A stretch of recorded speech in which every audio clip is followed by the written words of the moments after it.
It used to be the undisputed king of Friday night. Too big to fail until it did. Blockbuster wasn't just a store, it was the destination for movie lovers. For just a few bucks, you could grab a weekend's worth of entertainment. If your parents let you rent that weird B-horror flick with the creepy puppet, it dominated living rooms. It seemed invincible. So what happened? Did Blockbuster sleep on streaming, or did someone hit rewind on its profits? Find out on this episode of the Infographics Show, the real reason Blockbuster failed. It's hard to believe, but there was a time when watching TV meant being completely at the mercy of the broadcasters and your parents. If your favorite show was on, well, that was it. You had one shot. If you were grounded, or it was time to visit Great Aunt Alice, or there was a power outage, that episode, it was just gone. Your only hope was catching it on a late-night rerun, and it was the golden age of TV frustration. Then came a miracle in the form of a big black box, the VCR. It was one of the first major TV accessories, back when rabbit-ear antennas ruled the airwaves. The videocassette recorder gave viewers something that they had been lacking: control. Put in a VHS tape, press record or program a time, and your favorite TV show was saved. You could watch it whenever you wanted. Rewind it, keep it, forever. For the first time, TV worked on your schedule, and it wouldn't be long before Hollywood figured out how to capitalize on that. Soon, the most popular movies of the era were being put out on VHS, usually about a year after they played in the theaters. They weren't cheap, but if you truly loved a movie, you could have it at home forever. Soon everything was on VHS, blockbusters, TV specials, and a flood of low-budget straight-to-video movies that skipped theaters entirely. And while the quality wasn't always great, the volume was staggering. So naturally, someone saw an opportunity. The first video rental store actually opened in 1975, but it was a private operation in Germany by a man who recorded movies on Super 8 film and rented them out. But in 1977, George Atkinson changed the game. He opened Video Station in Los Angeles, launching the U.S. into the video rental era. Studios started locking in exclusive deals with video stores to license their biggest titles, until competition turned it into the Wild West of home entertainment. But from the chaos, a titan emerged and rewrote the rules. David Cook wasn't your typical entertainment mogul. In 1978, he ran a data services company. Hardly Hollywood material, but when business hit a rough patch, his wife suggested investing in the video rental market.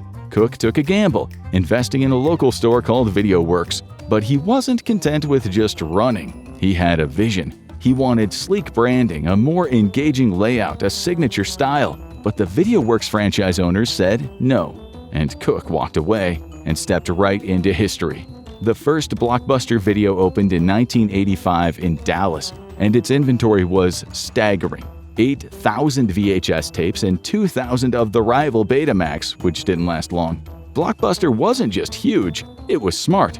A massive warehouse in Garland, Texas handled logistics, and each store customized its inventory to match the neighborhood. That meant that every Blockbuster felt local. The company would soon get an investment from Wayne Huizenga, an incredibly successful businessman who founded Waste Management and AutoNation, as well as several professional sports teams. And from there, it became unstoppable. Blockbuster had one of the most successful rollouts in entertainment history, expanding almost as aggressively as McDonald's.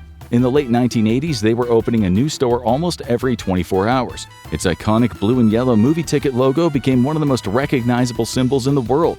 Competitors couldn't keep up. Blockbuster began swallowing up rival chains like Major Video, expanding its empire store by store. At its peak in 2004, Blockbuster had over 9,000 stores, and its success was all down to a few big innovations. Blockbuster typically operated on a library-style model, except you paid. You would rent a video for a few dollars and it had a due date, typically 2 or 3 days for new releases and a week for regular titles. And if you didn't bring it back on time, late fees started racking up, which was a big moneymaker for the company. And if you couldn't bear to return a title, Blockbuster had your back with racks of used movies for sale, often for just a few bucks each, way cheaper than a mall store like Suncoast, where that same movie might cost triple. For families on a budget, that discount bin was a goldmine. And no more worrying about late fees or lost tapes. And soon, another new form of media would send Blockbuster even further into the stratosphere. Video games first hit the scene in the 1970s, but it wasn't until the 1980s, thanks to the Nintendo Entertainment System, that they became a household fixture. And Blockbuster wanted in. They started renting games, giving kids and gamers a chance to try before buying what was usually an expensive purchase. But Nintendo wasn't exactly happy about this. They sued Blockbuster for renting out their games and even lobbied Congress to ban it. In the end, Blockbuster agreed to stop reproducing instruction manuals, but they won the right to continue rentals, and that made them even more popular with families well into the 1990s. It seemed like the good times would never end. Blockbuster would evolve into an empire in the 1990s. One by one, its rivals, Family Video, Hollywood Video, and Movie Gallery, were all left in the dust.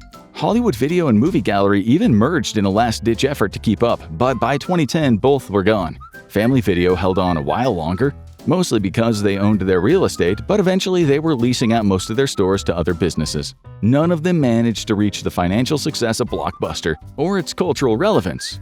But every empire falls in the end. From a peak of over 9,000 stores, today Blockbuster has exactly one. You'll find it in Bend, Oregon, and it's known as the last Blockbuster. Originally a local chain called Pacific Video, it was run by Ken and Debbie Tischer before becoming a Blockbuster franchise in 2000. It operated independently and outlasted the entire chain. Today, it's a nostalgic hotspot that still rents out about 1,200 titles to more than 4,000 members, and even inspired a documentary. But what happened to the empire that spawned it? Blockbuster grew so far so fast that it became a household name. But it was also a business for a very specific time and place. It was the king of the home video era, but as everyone knows, that era didn't last forever. VHS tapes were groundbreaking for their time, but they were also rather inefficient. They were large, clunky, prone to wearing out, and could only hold a few hours of video per tape. Anyone who had Titanic as their favorite movie knows all too well that it came on 2 different tapes.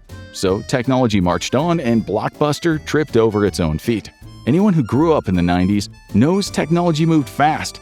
New game consoles hit the shelves every few years, the internet went from a nerdy research tool to the coolest place to hang out, and soon there was a quantum leap in video technology. VHS tapes were soon supplemented by DVDs, and then Blu-rays, thin discs that could hold dozens of times the footage. Now you weren't just watching a movie, you were getting bonus scenes, behind-the-scenes features, and even full TV seasons all in one package.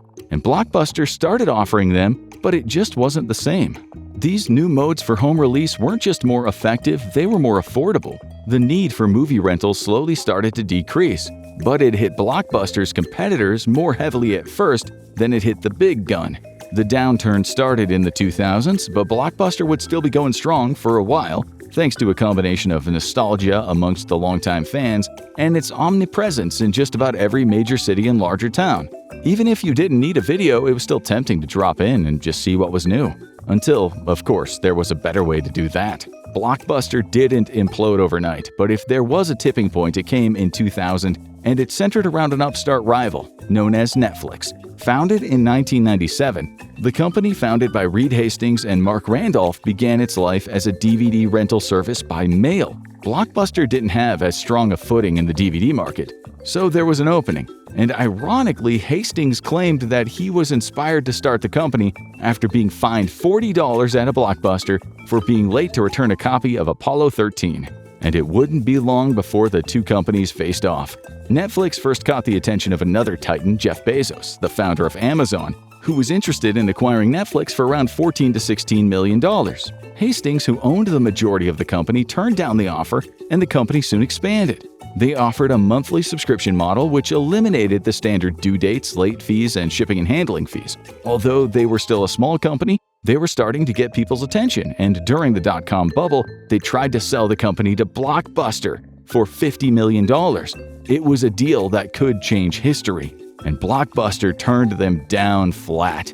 The then CEO, John Antico, thought that the dot-com bubble was overblown, and the two companies went their separate way. It's believed that this is one of the most pivotal moments in the history of modern entertainment, as this led to Netflix's exponential growth as an independent company and the beginning of the streaming wars. And as we all know, that company completely changed the way we watch TV, to the point that the idea of video rentals is completely foreign to the current generation. But it was only one piece of the puzzle of Blockbuster's stunning fall from grace. It's not just that Blockbuster let Netflix become its top competition instead of part of its empire, it is one of the biggest butterfly effect moments in entertainment history. Netflix didn't just outlast Blockbuster, it made DVD rentals obsolete altogether. It helped usher in the streaming era, where movies and shows were just a click away. No more rewinding tapes or choosing just one title for the weekend. Today, binge watching isn't just normal, it's expected, and the offerings just keep on growing. While TV networks dabbled in on-demand and TiVo allowed people to record and watch shows whenever they wanted, Netflix kicked off a revolution.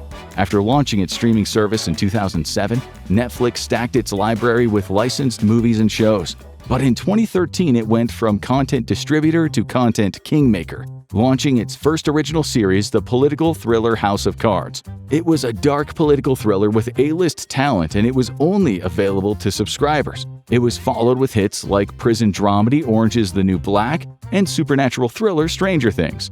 And this was just the start of the competition.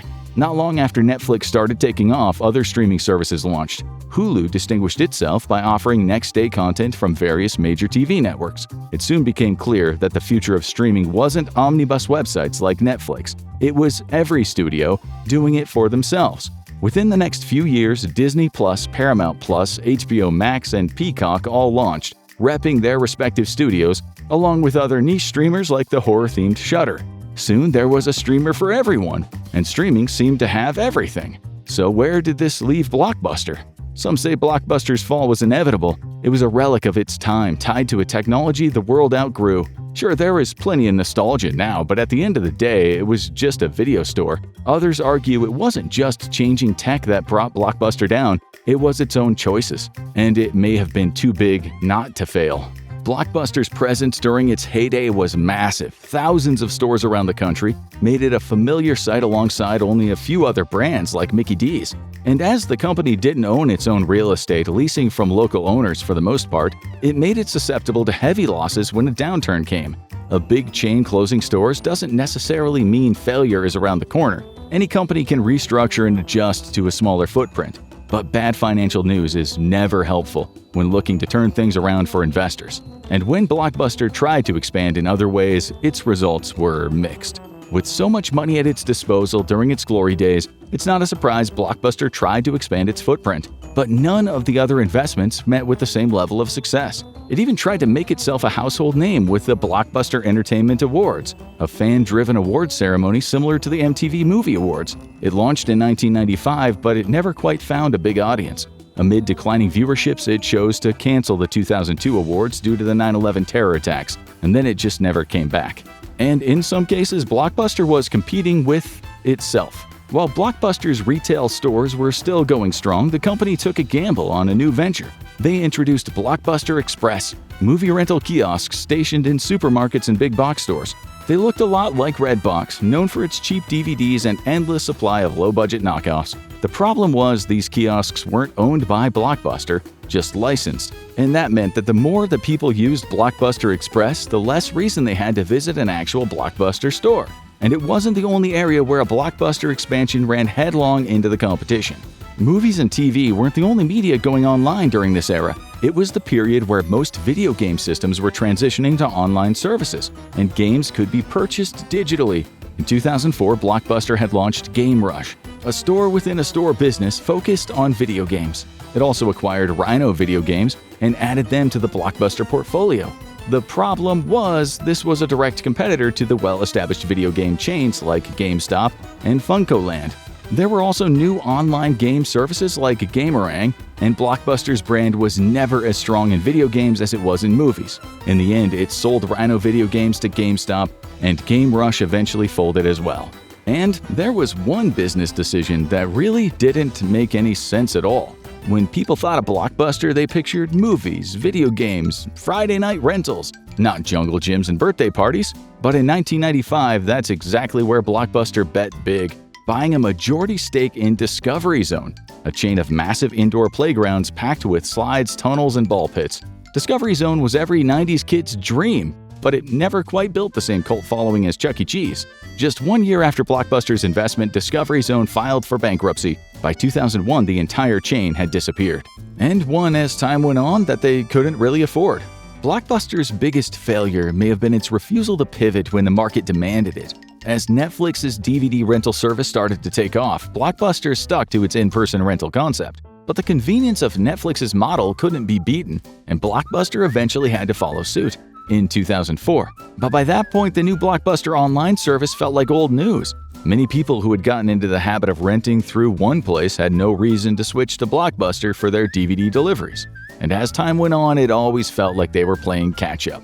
No one liked Blockbuster's late fees, but they were a significant part of their business. In 2000, they actually made up 16% of Blockbuster's revenue. As Netflix didn't charge any late fees, this was another point in its favor. And when Blockbuster did away with late fees eventually to try to jazz up sales, people pointed out that that was kind of misleading. If you were too late to return your rental, it was just turned into a purchase and you were charged for it.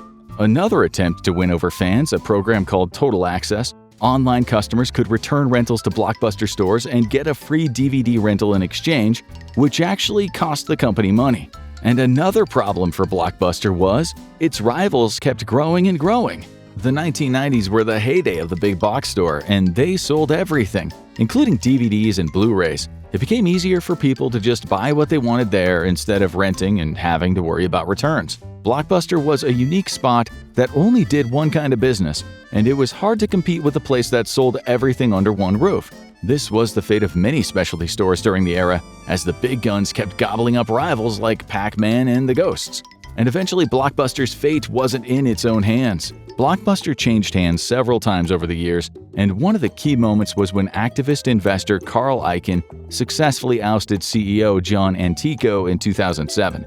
The new management was heavily dedicated to Blockbuster's brick-and-mortar stores, and they didn't make the big moves needed to compete with the rivals. The company was heavily saddled with debt by 2010 when it filed for bankruptcy.